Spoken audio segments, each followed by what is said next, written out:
Well, she voted by mail, but the envelope with her ballot showed back up in her mailbox 1 week after she mailed it. Investigative reporter Ben Hall talks with a Nashville woman who is urging people to get their mail-in ballots in quickly.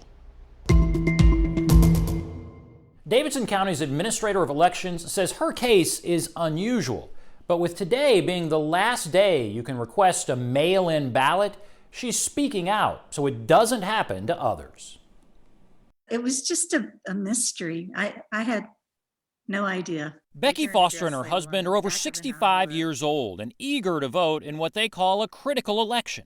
We just really didn't want to face the prospects of waiting in a long line to vote. So they requested absentee ballots from the Davidson County Election Commission, received them by mail and filled them out. They put on proper postage and took the ballots to their post office on October 8th. The one thing I wanted to do is just a little extra step was to deliver them to a slot inside the post office because I thought that would help get it on its way out of our neighborhood. She thought she was done, but was shocked when her ballot arrived back in her mailbox.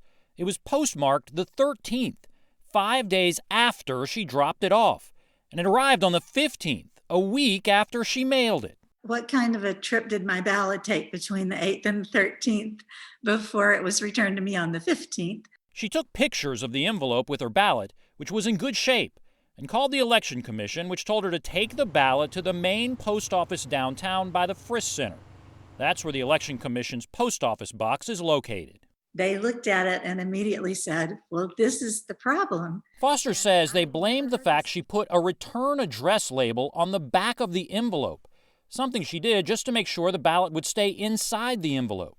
They told her the mail sorting machine picked up her return address instead of the one on the front of the envelope and sent the ballot back to her house. Very unusual. We had one circumstance that I know of like that in August, so now you've brought to my attention another one for this election. Administrator of Elections Jeff Roberts said mail-in ballots are arriving in a timely manner.